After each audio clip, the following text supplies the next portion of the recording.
This week from المساواة راديو. المساواة راديو is the right place to know everything.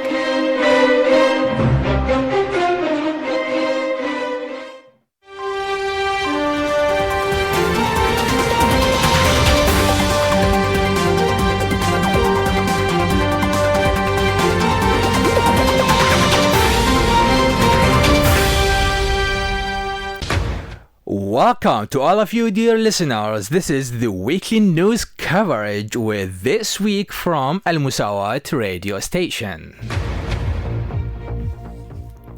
And the beginning with Mrs. Yanar Muhammad and other female activists talking to a local satellite channel.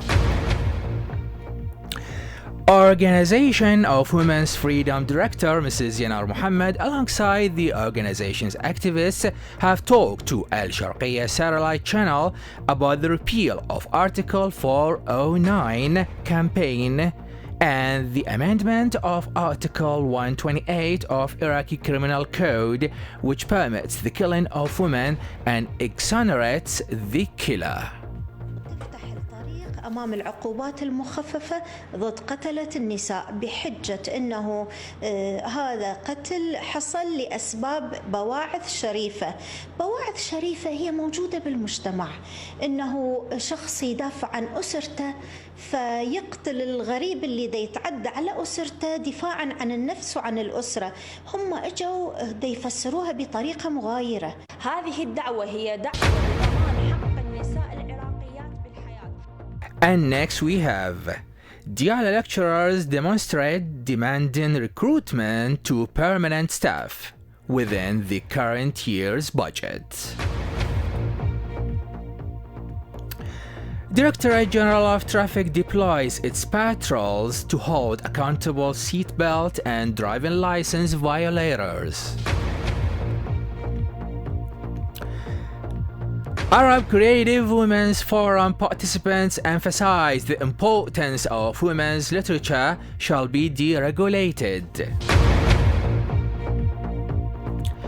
Taliban prohibits the presence of both genders at restaurants. Syrian Women's Council condemns the Turkish occupation violations and demographic change practices. A vigil organized in Gaza following the killing of journalist Shireen Abu Akleh. Explicit laws for prohibition of polygamy and female minors marriage demanded in Morocco. Taliban obliges Afghanistan television female broadcasters and whomever women appearing on TV to cover their faces during appearance on the screen.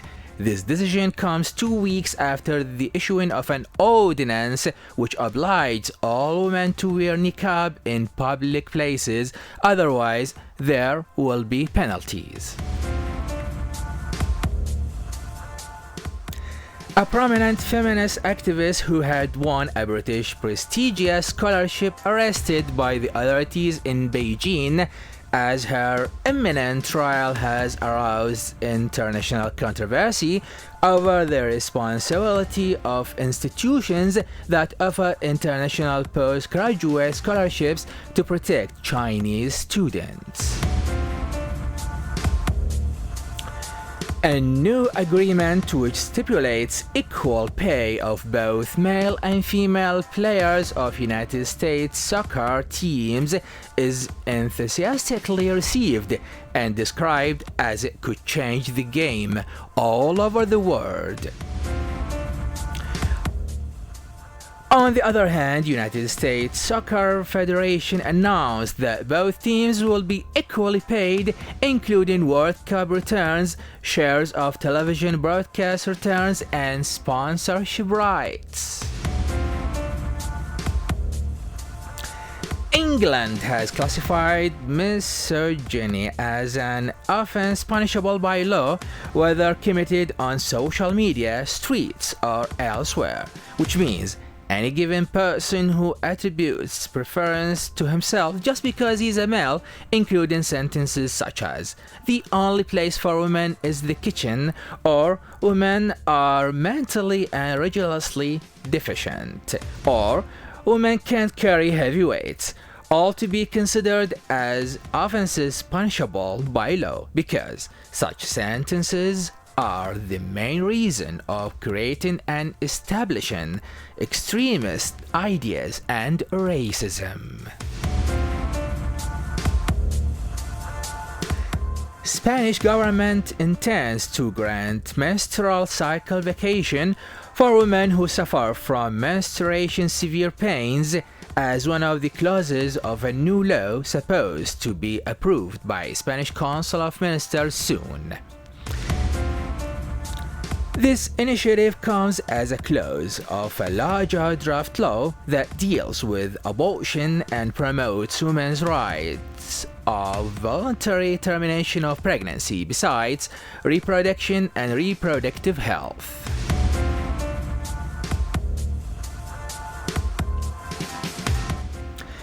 Tunisian tennis player Ons Jabeur has claimed Madrid Open title, which is her first Grand Tournament 1000 win, when there was a broad welcome with Tunisians and Arab.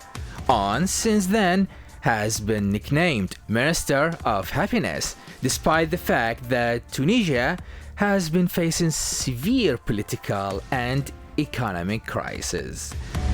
Jabeur, the world's number 10, won the finale thanks to a 7-5, 0-6 and 6-2 success over the world's number 14 American Jessica Pegula. Iraqi medical sources reported that the Iraqi hospitals received hundreds of suffocation and respiratory illnesses cases due to bad weather and increasing thick dust waves the country experienced hitting most of Iraq's cities throughout the last days. Iraqi Airways decided to suspend domestic and international flights at Iraqi airports due to bad weather. Meanwhile, Directorate General of Traffic called on car and truck drivers to be cautious due to thick dust waves and zero visibility. Sarah Sabri has become the first Egyptian astronaut, founding and serving as Chief Executive Officer of the Deep Space Initiative, which is a non-profit company that aims to increase access and research opportunities in space. Sabri is helping the Egyptian Space Agency design and build the first analog research station in Africa, which brings Egypt closer to participating in the space race and provides Egyptian pilots, especially women, with a platform that expands their knowledge and gives them the opportunity to present their unique perspectives and research prior to their work in the space field.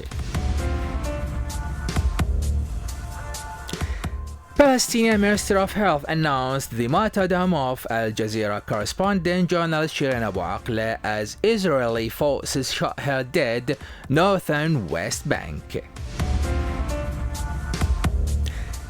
Palestinian Minister of Health said in a brief statement that Qatari Al Jazeera reporter, journalist Shirin Abu Akleh was martyred after being shot by the Israeli army in the city of Jenin.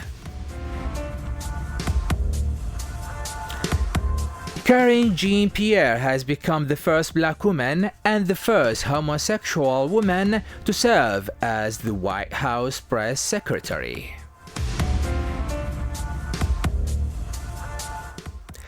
Jean-Pierre previously served as first deputy to the White House press secretary. She also long ago served as an advisor to President Joe Biden. She held high-level political posts in Biden's administration and his election campaign as well.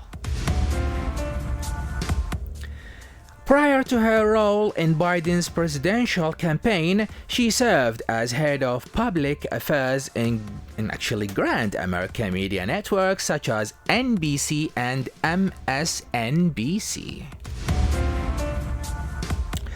She also served as director of White House Office of Political Affairs during the administration of former US President Barack Obama.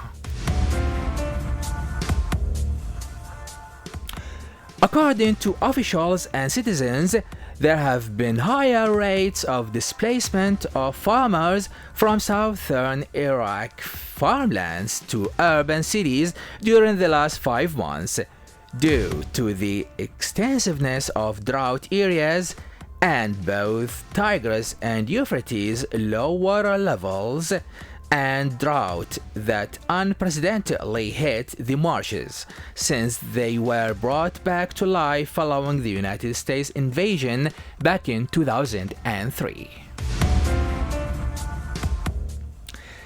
Specialists pointed out that hundreds of thousands of agricultural acres have become unsuitable for cultivation in this current season due to drought, amid warnings of crisis escalation, particularly as the government doesn't adopt certain procedures that support farmers and herders and pay compensations for their losses this season.